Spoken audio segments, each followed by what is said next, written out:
नमस्कार दोस्तों, मैं सुमित मिश्रा स्वागत करता हूं एक बार फिर से आप सभी का एमजेटी एजुकेशन में। दोस्तों, भारत, विश्व, दुनिया, इनमें पहले या फिर सबसे बड़ा, सबसे ऊंचा, सबसे छोटा, इन सभी से रिलेटेड जो करंट अफेयर के क्वेश्चंस बनते हैं वो इम्पॉर्टेंट होते हैं, वो एग्ज़ाम में ज़रूर देखने को मिलते हैं। तो आज की वीडियो में पिछले एक साल से ऐसे ही कंटेंट, ऐसा ही मैटर इकट्ठा करके लेकर आया हूँ मैं, जो कि आपके रेलवे एग्ज़ाम्स के लिए बहुत ज़्यादा इंपॉर्टेंट है।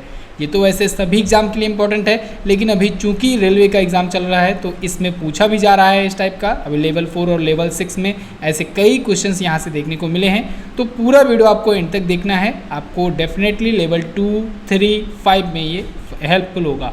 इसमें बहुत सारे टाइप के क्वेश्चंस कवर अप किए गए हैं, तो एंड तक बहुत ही ध्यान से देखिएगा। डिटेल एक्सप्लेनेशन भी मैं आपको दिखाऊंगा, तो जिससे आप ज़्यादा से ज़्यादा कंटेंट इकट्ठा कर पाओगे, साथ ही साथ और भी क्वेश्चंस को रिलेट कर पाओगे आसपास के। इसके अलावा मैं आपसे बताना चाहूँगा दोस्तों, स्पेशल ऑफर चल रहा है आरआरबी एनटीपीसी सीबीटी 2 बैच पर। अगर जिन्होंने अभी तक नहीं लिया है, लेना चाहते हो तो ले लो इसको। जीएस बैच है दोस्तों, जीएस स्पेशल। अगर आप चाहते हो जीएस में अच्छा खासा स्कोर हो पाए आपका, तो यहाँ पर आप इस बैच को लेकर के 40% डिस्काउंट जिस पर चल रहा है, इसको लेकर के आप स्कोर बूस्ट कर सकते हो। देखिए, 1 मंथ का टाइम बचा है, लेकिन अगर आप मन से पढ़ाई कर दोगे तो 1 महीना भी बहुत है। केवल जीएस ही तो है, दिन भर में अगर 4-4 वीडियो, 5-5 वीडियो भी अगर कवर करोगे तो छोटी छोटी ही वीडियो हैं, 15-15 मिनट की ही वीडियो हैं, तो आप उनसे हर एक टॉपिक कवर अप कर ले जाओगे। और निश्चित तौर पर, क्योंकि यहाँ पर detail explanation to the point पर बात की गई है जो एग्ज़ाम में पूछे जाते हैं, तो इसलिए ये कोर्स आपके लिए हेल्पफुल होगा। तो जितना दिन आप गंवाओगे, देर लगाओगे, उतना दिन आपका बीतता जाएगा। केवल 1 महीने हैं, तो आप अगर इसे लेना चाहते हो तो एमजेटी ऐप से जा कर के ले लो। गूगल प्ले स्टोर पर आपको एमजेटी ऐप मिल जाएगा। अगर आपको कोई डाउट है तो इस नंबर पर व्हाट्सएप भी कर सकते हो। तो चलिए अब शुरू करते हैं वीडियो। पहला क्वेश्चन आपके सामने है, दुनिया का सबसे लंबा कांच का ब्रिज कहाँ बनाया गया? देखिए, दुनिया का सबसे लंबा है कांच का ब्रिज, ये बनाया गया दोस्तों वियतनाम में। वियतनाम का ये तीसरा कांच का ब्रिज है दोस्तों, नाम है इसका बाख लॉन्ग ब्रिज। 2000 फीट की इसकी लंबाई है, लगभग 610 मीटर। इसने रिकॉर्ड तोड़ा है किसका? ग्वांगडोंग ब्रिज का, जो कि 526 मीटर था। क्वेश्चंस ऐसे भी बनते हैं जब टफ करना होता है तो, कि वियतनाम में किसका रिकॉर्ड तोड़ करके एक दुनिया का सबसे बड़ा कांच का ब्रिज बनाया गया है, किस ब्रिज का रिकॉर्ड तोड़ करके? तो यहाँ ऑप्शन में ग्वांगडोंग ब्रिज अगर दिखेगा तो उसको आप लगा देंगे, चाइना का रिकॉर्ड तोड़ा है इसने, ठीक है ना। चलिए अगला, किस राज्य का पल्लीग्राम भारत का पहला कार्बन न्यूट्रल पंचायत बना? तो देखिए, भारत का पहला है कार्बन न्यूट्रल पंचायत, तो कार्बन न्यूट्रल पंचायत बन गया है भारत का पहला ऐसा केंद्र शासित प्रदेश जम्मू कश्मीर। जम्मू कश्मीर का है पल्लीग्राम, जहाँ पर जहाँ का एक पल्लीग्राम जो है, वहाँ की जो पंचायत है वो कार्बन न्यूट्रल पंचायत बन गई है। कारण ये है कि वहाँ पर दोस्तों 500 केवी का सौर संयंत्र देश को समर्पित किया गया है। और जम्मू कश्मीर के सीमावर्ती क्षेत्र सांबा के ये पल्लीग्राम की कहानी है। कार्बन न्यूट्रल पंचायत ये बनने वाला देश का पहला पंचायत बन गया है। केंद्र सरकार ने ग्राम ऊर्जा स्वराज कार्यक्रम शुरू किया था, उसी कार्यक्रम के तहत ये शुरू किया गया है। अभी और भी ऐसे सौर पैनल मॉडल लगाए जाएंगे वहाँ पर। अगला, हाल ही में कहाँ पर भारत का पहला digital water bank aquarium launch किया गया? तो भारत का पहला डिजिटल वाटर बैंक एक्वेरियम दोस्तों लॉन्च किया गया है अभी हाल ही में कर्नाटक में।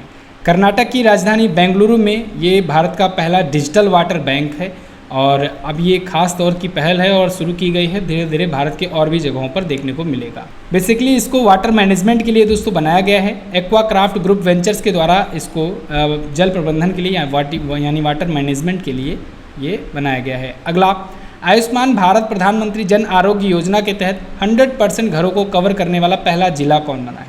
तो वो जिला बना है सांबा जिला। सांबा जिला अगेन जम्मू एंड कश्मीर का है। जम्मू एंड कश्मीर का सांबा जिला ये 100% आयुष्मान भारत योजना को लागू करने वाला ये जिला बन गया है। आयुष्मान भारत योजना को ही दोस्तों PMJAY योजना कहते हैं, जिसे प्रधानमंत्री जन आरोग्य योजना के नाम से हम लोग फुल फॉर्म में जानते हैं। फुल फॉर्म पूछा जाता है तो याद रखिएगा। प्रधानमंत्री जन आरोग्य योजना के तहत इसके 100% घरों को कवर किया गया है सांबा जिले के। प्रधानमंत्री जन आरोग्य योजना के बारे में अगर बात करें तो दोस्तों 25 सितंबर 2018 को ये योजना शुरू हुई थी, इम्पॉर्टेंट है। और ये दुनिया की सबसे बड़ी स्वास्थ्य बीमा योजना है। इसके तहत क्या होता है, एक बनता है आयुष्मान भारत कार्ड, जिसकी व्यक्ति के पास होता है उस व्यक्ति को अगले 5 सालों तक 5 लाख रुपए तक का मुफ्त में इलाज मिलता है। तो ये है PMJAY योजना। अगला, हाल ही में नेक्सो ने दुनिया का पहला क्रिप्टो समर्थित भुगतान कार्ड लॉन्च करने के लिए किससे समझौता किया? तो नेक्सो ने दुनिया का पहला क्रिप्टो आधारित भुगतान कार्ड, पेमेंट कार्ड लॉन्च करने के लिए अभी मास्टर कार्ड के साथ समझौता किया है। नेक्सो एक दोस्तों लंदन बेस्ड क्रिप्टो करेंसी एक बैंक है, क्रिप्टो करेंसी ऋणदाता कंपनी कह सकते हैं हम लोग। तो इसने दुनिया का पहला क्रिप्टो बैक्ड भुगतान कार्ड लॉन्च किया है, मास्टर कार्ड के साथ मिलकर के ये शुरू किया गया है। प्रतिमाह 20,000 यूरो तक का कोई एफएक्स बिना शुल्क लिए ये दिया करेगा। अगला, हाल ही में अमेरिका की बिलिटी ने भारत के किस राज्य में दुनिया की सबसे बड़ी इलेक्ट्रिक 3 व्हीलर फैक्ट्री लगाने की घोषणा की? तो अमेरिका की कंपनी है एक बिलिटी, ये भारत में दोस्तों तेलंगाना राज्य में दुनिया की सबसे बड़ी इलेक्ट्रिक 3 व्हीलर फैक्ट्री लगाने जा रही है।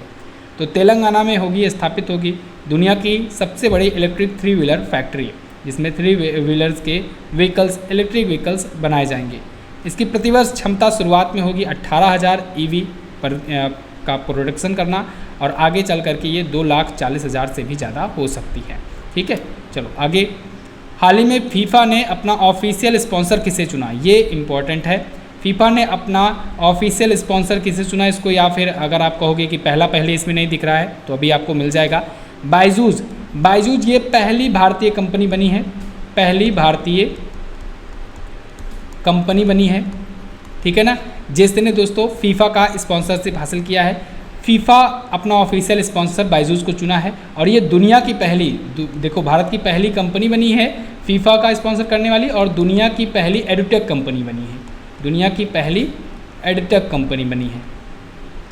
ठीक है ना, बायजूस आप जानते ही हो, बायजू रविंद्रन इसके संस्थापक हैं, बेंगलुरु में हेडक्वार्टर है, 2011 में इसकी स्थापना हुई थी। ओके, तो फीफा वर्ल्ड कप होने वाला है, कहाँ पर होगा? कतर में होगा, इसी साल होगा 2022 में ही। ठीक है, तो इसका ऑफिशियल स्पॉन्सर है फीफा बायजूस। अगला, नितिन गडकरी ने दुनिया की सबसे उन्नत प्रौद्योगिकी वाली किस green hydrogen fuel cell electric वाहन को लॉन्च किया? तो अभी हाल ही में नितिन गडकरी, जो कि केंद्रीय रोड एंड ट्रांसपोर्ट मिनिस्टर हैं, इन्होंने अभी हाल ही में दोस्तों टोयोटा मिराई लॉन्च किया है। टोयोटा मिराई जो है दोस्तों, ये दुनिया की सबसे उन्नत प्रौद्योगिकी, सबसे उन्नत टेक्नोलॉजी वाली green hydrogen fuel cell electric vehicles होगी। तो टोयोटा कंपनी के साथ हाथ मिला करके इन्होंने ये लॉन्च किया है। टोयोटा जो है ये जापान की कंपनी है, पूछा जा सकता है टोयोटा कहाँ की कंपनी है? जापान की। तो नई दिल्ली में इसे लॉन्च किया गया है। ठीक है ना, ये भारत का पहला ईंधन सेल इलेक्ट्रिक वाहन है। तो ये है भारत का पहला, आपको यहाँ पर भी मिल गया। ओके, और आपको पता होगा दोस्तों कि भारत सरकार ने टेस्ला को मना कर दिया यहाँ पर आने से, क्योंकि टेस्ला चाहता था कि उसके लिए टैक्स कम किया जाए, जबकि भारत सरकार चाहती थी कि टैक्स कम नहीं होगा, टैक्स तभी कम होगा जब आप यहाँ पर आकर प्रोडक्शन करोगे। तो अगला, देश का पहला पूर्ण महिला स्वामित्व वाला FLO औद्योगिक पार्क कहाँ खुला? तो देश का पहला पूर्ण महिला स्वामित्व वाला FLO औद्योगिक पार्क खुला है दोस्तों हैदराबाद में। तेलंगाना के हैदराबाद में देश का पहला पूर्णतया महिला स्वामित्व वाला FLO औद्योगिक पार्क खोला गया है। FLO का मतलब फिक्की लेडीज ऑर्गेनाइजेशन, F से फिक्की, बाकी लेडीज ऑर्गेनाइजेशन। ठीक है, तो फिक्की लेडीज ऑर्गेनाइजेशन के द्वारा ये पूरी तरीके से महिला स्वामित्व वाला औद्योगिक पार्क खोला गया है। अभी हैदराबाद से रिलेटेड कुछ प्रश्न आए हैं, उनका हम लोग क्विकली रिवीजन कर लेते हैं। जैसे भी माइक्रोसॉफ्ट हैदराबाद में सबसे बड़ा डाटा सेंटर स्थापित करने वाला है। 12वां हैदराबाद साहित्य महोत्सव भी मनाया गया। स्टैचू ऑफ इक्वलिटी का भी उद्घाटन किया गया। रामानुजाचार्य जी की 216 फीट की प्रतिमा है, प्राइम मिनिस्टर नरेंद्र मोदी जी ने इसका उद्घाटन किया था। हैदराबाद में ही पहला डॉग पार्क है, और दुनिया का पहला ओपन रॉक म्यूजियम भी हैदराबाद में ही है। तो ये कुछ पॉइंट हैं हैदराबाद से, आप याद रखेंगे। अगला, सोलर एविएशन फ्यूल का उपयोग करने वाली दुनिया की पहली एयरलाइन कौन बनी? तो वो बन गई है दोस्तों स्विस एयरलाइन। स्विस एयरलाइन दुनिया में पहली बार ऐसा है जो सोलर फ्यूल का यूज़ कर रही है, और आगे चल करके अब यही सब लोग यूज़ करने वाले हैं। स्विस जो है ये सौर मिट्टी का तेल का पहला ग्राहक भी बन जाएगा 2023 तक। तो इसने अभी हाल ही में लुफ्थांसा ग्रुप के साथ मिल करके, इसकी जो कि पेरेंट कंपनी है, उसने अपने सौर विमान ईंधन का उपयोग करके स्विट्ज़रलैंड बेस्ड एक सौर ईंधन स्टार्टअप सिनेहल SA के साथ भागीदारी की है इसके साथ, और ये एक सोलर फ्यूल का उपयोग करने वाली बन गई पहली एयरलाइन। अगला, मेटावर्स में प्रवेश करने वाला दुनिया का पहला बैंक कौन बना? तो वो बन गया है दोस्तों JP मॉर्गन बैंक। ये मेटावर्स में इसने अपनी दुकान स्थापित करी है, स्टोर स्थापित करा हुआ है। मेटावर्स है क्या? एक वर्चुअल दुनिया है, समझ लो। ठीक है ना, तो जैसे आपने देखा अभी फेसबुक ने मेटा नाम बदल दिया, अपनी कंपनी का पेरेंट कंपनी का नाम बदल करके मेटा रख दिया। तो मेटा के तहत फेसबुक, इंस्टाग्राम, व्हाट्सएप ये सभी सब आते हैं, ठीक है ना।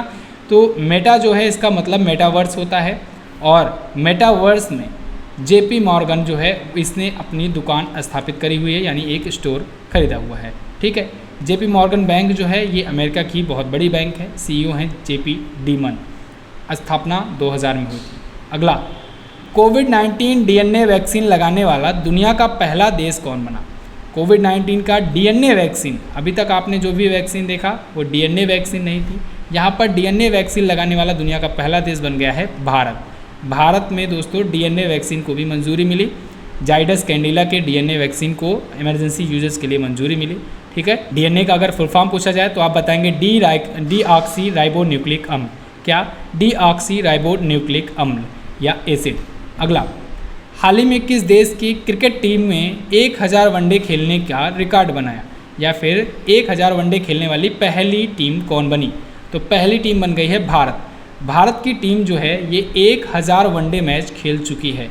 1000 ODI मैच में वेस्ट इंडीज़ को इसने हरा दिया, 1000वें ODI मैच में। अच्छा, दुनिया भर में देखो इंग्लैंड सबसे पहले शुरू किया था मैच खेलना, लेकिन इंग्लैंड अभी तक 1000 ODI नहीं खेली हुई है। जैसे वेस्ट इंडीज़ हुआ, वेस्ट इंडीज़ वगैरह ये लोग T20 ज़्यादा खेलते हैं।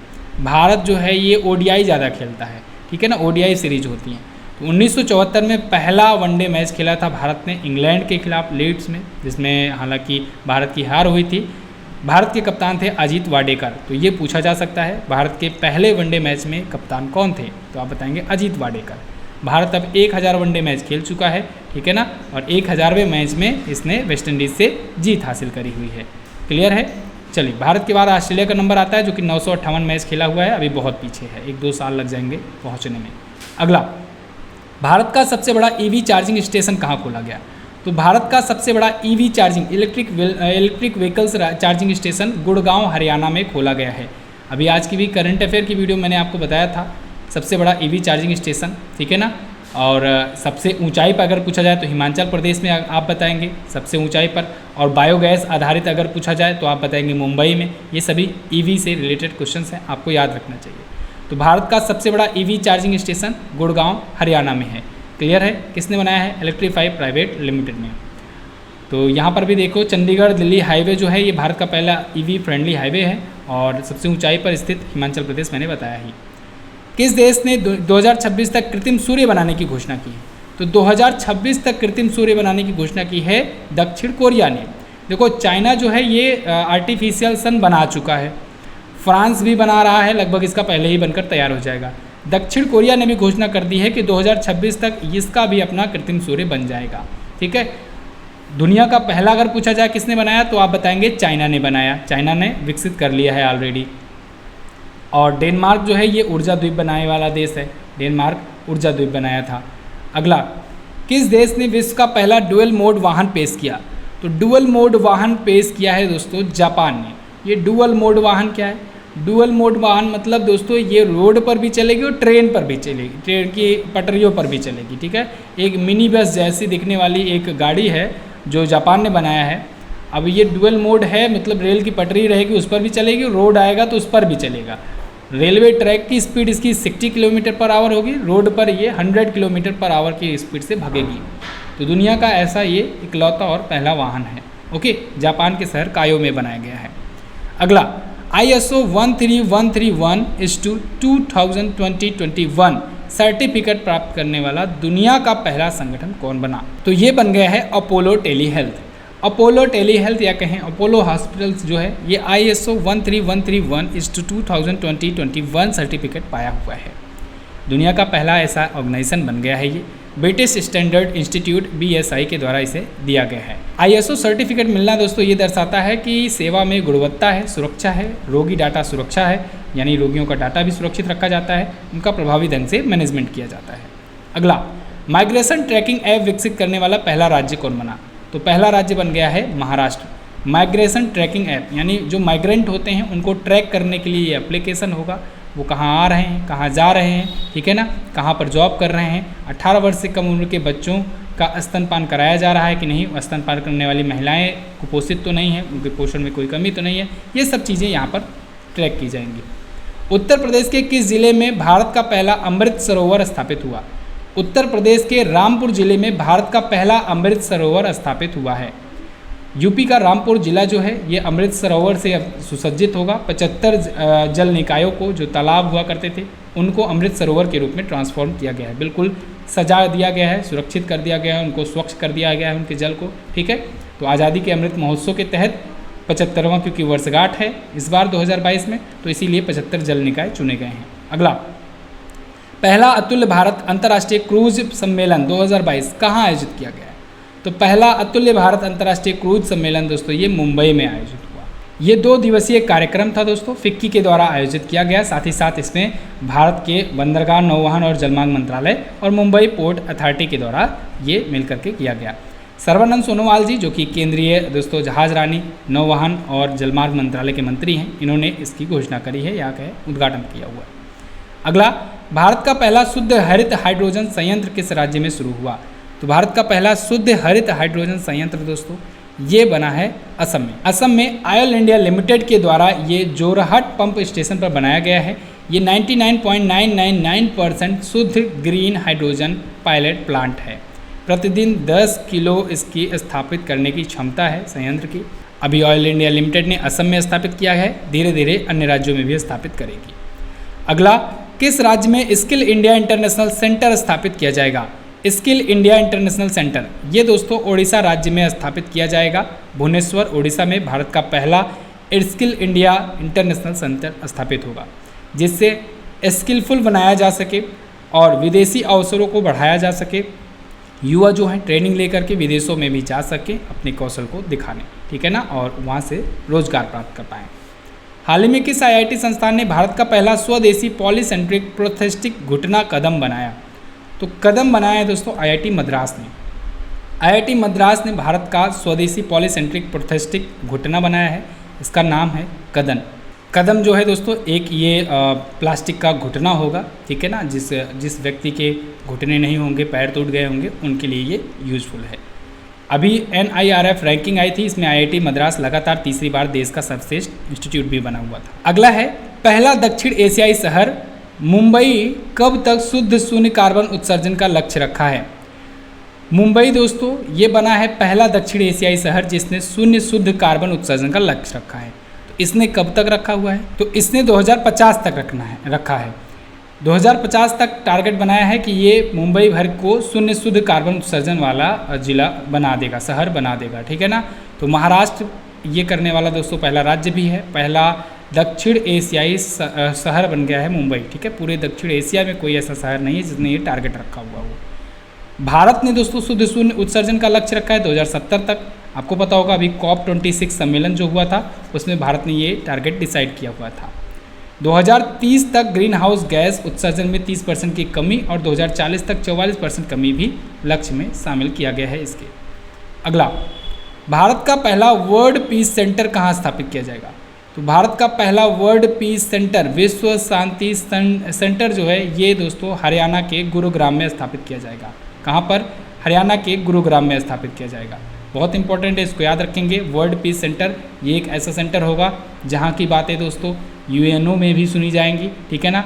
यहाँ पर प्रख्यात जैनाचार्य डॉक्टर लोकेश जी हैं, इन्हीं के द्वारा इसका निर्माण करवाया जा रहा है, यही इसके मुखिया हैं। तो गुरुग्राम हरियाणा में अहिंसा विश्व भारती संगठन के द्वारा वर्ल्ड पीस सेंटर स्थापित किया जाएगा। अगला, किस राज्य में भारतीय रेलवे देश का पहला केबल रेल ब्रिज बना रहा है? तो देश का पहला केबल रेलवे ब्रिज बनाया जा रहा है दोस्तों जम्मू कश्मीर में। केबल रेलवे ब्रिज मतलब आप ब्रिज देखे होंगे दोस्तों, ब्रिज ऐसे होते हैं मान लीजिए। तो यहाँ पर जो आप देखे होंगे कि इस टाइप से जो केबल जुड़ी होती है ना, केबल के माध्यम से, ठीक है, तो उसे केबल ब्रिज कहते हैं। तो अभी तक रोड पर ही देखने को मिलती थी, लेकिन अब इंडियन रेलवे के द्वारा भारतीय रेल के लिए भी पहला ये स्थापित किया जा रहा है। कहाँ पर? जम्मू कश्मीर में। जम्मू कश्मीर में दोस्तों एक ज़िला है रियासी ज़िला, वहाँ की अंजी नदी पर ये पुल बनाया जा रहा है। तो ये उधमपुर श्रीनगर बारामूला रेल लिंक परियोजना का हिस्सा है। पुल नदी तल से 331 मीटर की ऊंचाई पर बनाया जा रहा है, जो कि एफिल टावर से भी ऊंचा है। पेरिस का जो एफिल टावर है ना, उससे भी ज़्यादा ऊंचाई पर यह बनाया जा रहा है। 96 केबल इसमें यूज किए जाएंगे। अगला, भारत का पहला बायोमास आधारित हाइड्रोजन संयंत्र किस राज्य में स्थापित किया जाएगा? बायोमास बेस्ड हाइड्रोजन संयंत्र ये दोस्तों मध्य प्रदेश में स्थापित किया जाएगा। तो यहाँ पर आप डी ऑप्शन लगा देंगे। मध्य प्रदेश में भारत का पहला बायोमास बेस्ड हाइड्रोजन संयंत्र स्थापित किया जा रहा है, मध्य प्रदेश के खांडवा जिले में। 24 करोड़ रुपए की इसकी लागत आने वाली है। हर दिन यहाँ पर 30 टन का बायोमास फीड टास्क से 1 टन हाइड्रोजन का उत्पादन किया जा सकेगा। फ्यूचर जो है, फ्यूचर का ईंधन अभी हाइड्रोजन को कहते हैं, और आप देख रहे हो आजकल हाइड्रोजन को ज़्यादा महत्व दी जा रही है कहीं पर भी। हाल ही में फाइजर ने किस IIT संस्थान में वैश्विक दवा विकास केंद्र का उद्घाटन किया? तो फाइजर ने दोस्तों अभी हाल ही में IIT मद्रास में वैश्विक दवा विकास केंद्र का उद्घाटन किया। ये भी क्वेश्चन अभी मैंने कल की वीडियो में डिस्कस किया हुआ था आपसे। फाइजर जो है ये एक अमेरिकी कंपनी है दोस्तों, दवा से रिलेटेड दवा वैक्सीन वगैरह बनाती है। तो IIT मद्रास में वैश्विक दवा विकास केंद्र का ये उद्घाटन करेगी। ठीक है, 61,000 वर्ग फुट के अनुसंधान और प्रौद्योगिकी केंद्र में, रिसर्च एंड टेक्नोलॉजी केंद्र में $20 मिलियन का इन्वेस्टमेंट इसने किया हुआ है। एशिया में ये पहली बार अपनी तरह का पहला केंद्र होगा। अगला, किस कंपनी द्वारा भारत का पहला घरेलू हाइड्रोजन ईंधन वाला इलेक्ट्रिक पोत बनाया जाएगा? तो दोस्तों कोचीन शिपयार्ड लिमिटेड के द्वारा भारत का पहला घरेलू हाइड्रोजन ईंधन वाला इलेक्ट्रिक पोत बनाया जाएगा। तो ये भी भारत का पहला हुआ। कोचीन शिपयार्ड लिमिटेड जो है हाइड्रोजन ईंधन पर बेस्ड एक स्वदेशी इलेक्ट्रिक पोत विकसित कर रहा है। इसका उद्घाटन करेंगे सर्बानंद सोनोवाल जी। ओके, देश का पहला वाटर मेट्रो भी कोच्चि में चलाया गया है। अगला, हाल ही में किस राज्य में देश के पहले एथेनॉल संयंत्र का उद्घाटन किया गया? यहाँ पर होना चाहिए था अनाज आधारित एथेनॉल संयंत्र। तो ये बिहार में दोस्तों उद्घाटन किया गया है अनाज आधारित एथेनॉल संयंत्र का। भारत में पहला होगा ये अपनी तरीके का। नीतीश कुमार जी जो कि वहाँ के CM हैं, उन्होंने इसका उद्घाटन किया है। बिहार के पूर्णिया जिले में ये स्थापित किया जा रहा है 105 करोड़ रुपए की लागत से। ओके, तो ये तो थे दोस्तों टॉप 30 क्वेश्चंस पहले और सबसे बड़ा सबसे ऊंचा से रिलेटेड। इसका पार्ट 2 भी आएगा। पार्ट 1 में इतना ही रखते हैं। अगर आप इसका रिस्पांस अच्छा देते हो, वीडियो को शेयर करते हो, वीडियो पर अच्छे व्यूज़ आते हैं दोस्तों, तो फिर डेफिनेटली मुझे पार्ट 2 तो लाना ही पड़ेगा। तो आप लोग शेयर करो ज़्यादा से ज़्यादा, क्योंकि देखो दोस्तों आप लोग के लिए मेहनत बहुत की जा रही है। ठंडियों में रिकॉर्ड करने में उतना प्रॉब्लम नहीं आती है, लेकिन गर्मियों के टाइम पर दोस्तों वीडियो रिकॉर्ड करने में बहुत सारी सिचुएशन आती हैं, बहुत सारी प्रॉब्लम्स आती हैं। और इस वजह से आप लोग भी हमारी मेहनत को समझो, वीडियो को शेयर करो ज़्यादा से ज़्यादा, जहाँ भी शेयर कर पाओ, व्हाट्सएप पर, फेसबुक पर, जहाँ भी शेयर कर पाओ, टेलीग्राम पर, तो शेयर करो वीडियो, और लाइक ज़रूर कर दिया करो। आपके लिए बहुत मेहनत से वीडियो बनाई जाती है, तो प्लीज़ वीडियो को लाइक किया करो। अगर एक भी क्वेश्चन फंस गया यहाँ से समझ लो, तो वो एक क्वेश्चन आपका 1 नंबर मेरिट बना देगा। ठीक है, चलिए बहुत बहुत धन्यवाद जुड़ने के लिए। मिलते हैं अगले पार्ट में, तब तक के लिए नमस्कार, जय हिंद, वंदे मातरम।